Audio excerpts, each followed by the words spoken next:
Welcome back to CAN, Caribbean Affiliate News. My name is Stefan Samuel. This segment of the news is sponsored by Total Caribbean Network. In international news, Palestinian officials said they called off a planned round of peace talks Monday after Israeli soldiers killed 3 protesters during clashes following an arrest raid in the Bank of West Bank. The violence, the deadliest incident in the area in years, dealt a new blow to U.S.-led peace efforts, which resumed late last month after a nearly 5-year break.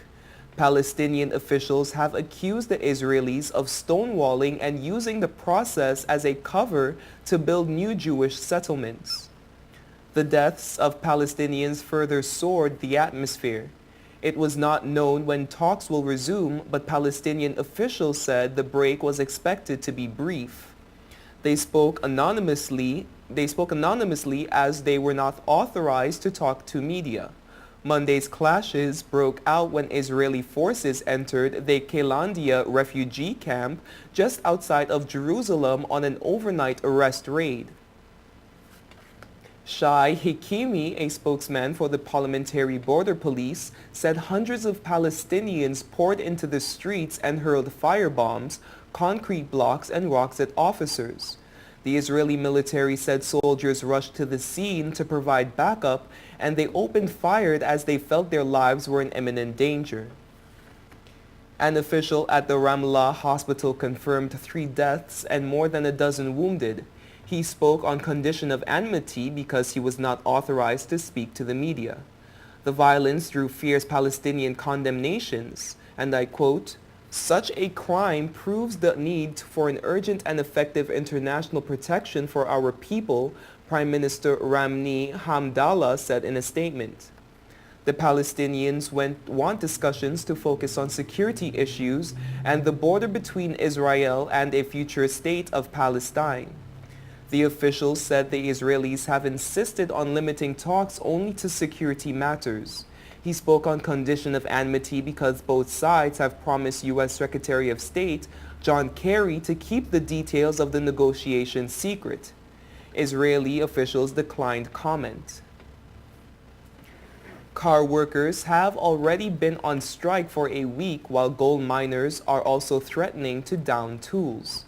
South African construction and airport workers have gone on strike to demand higher wages.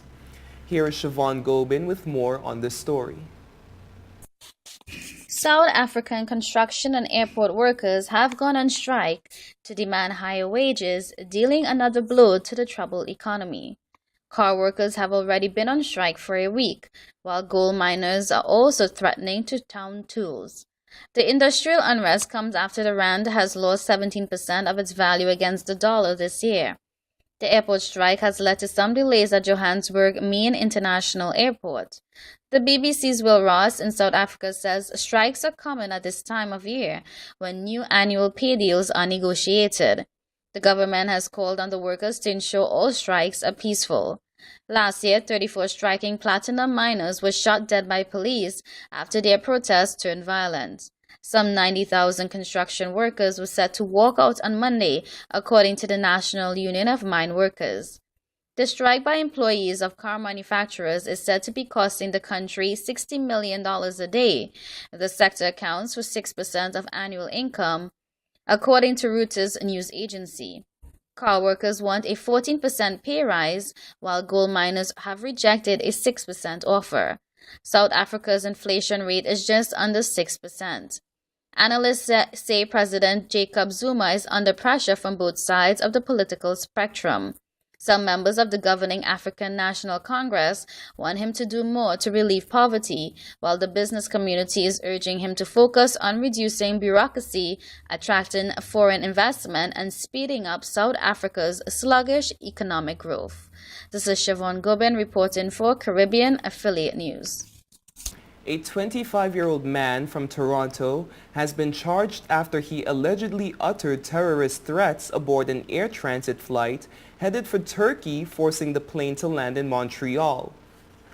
Dogon Akaya appeared in a Montreal courtroom Monday and was charged with committing a terrorist hoax, assault, making threats, and criminal harassment.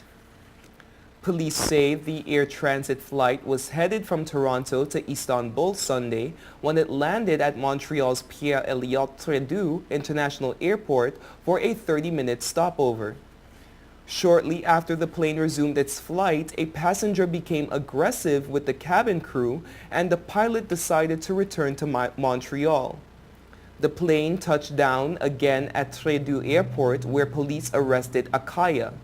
The flight departed later in the evening with 315 passengers aboard and arrived in Istanbul without further incident. None of the charges against Akaya have been proven in court. And in Dayton, Ohio, relatives of a couple who died at a nursing home 11 hours apart on the same day said their love story's ending reflects their devotion over 65 years of marriage.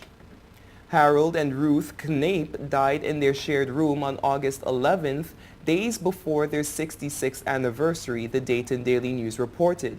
He was 91 and she was 89. Their daughters say they believe their father willed himself to stay by his wife's side despite failing health until they could take the next step in their journey together. He went first, his children saw it as his final act of love, and she followed. And I quote, "We believe he wanted to accompany her out of this life and into the next one, and he did," the daughter Margaret Knape said. The couple had known each other as children and began their courtship as pen pals, while Harold, known as Doc, served in the Army during World War II. Ruth would later joke, "I let him chase me until I caught him." Her husband became a teacher, coach, and athletic director at Fort Recovery Schools, the newspaper said. They raised 6 children while looking after each other with a devotion that did not seem to diminish. A photo taken this summer shows him laying in a bed, arms stretched through a guardrail to hold her hand as she leans in to press the top of her head to his. When she was ailing, he blessed her each night with holy water, daughter Pat Simons said. The Knapes have a joint funeral mass with granddaughters carrying Ruth's casket and grandsons carrying Harold's casket. The cemetery procession stopped at the farmhouse where the couple had lived, and the current owners surprised the family by flying a flag at half-staff to honor the longtime loves. "It is really just a love story," said Coral Romy, another daughter, who they were committed and loyal and dedicated. They weren't going to go anywhere without the other one. You are watching Caribbean Affiliate News. We will be right back.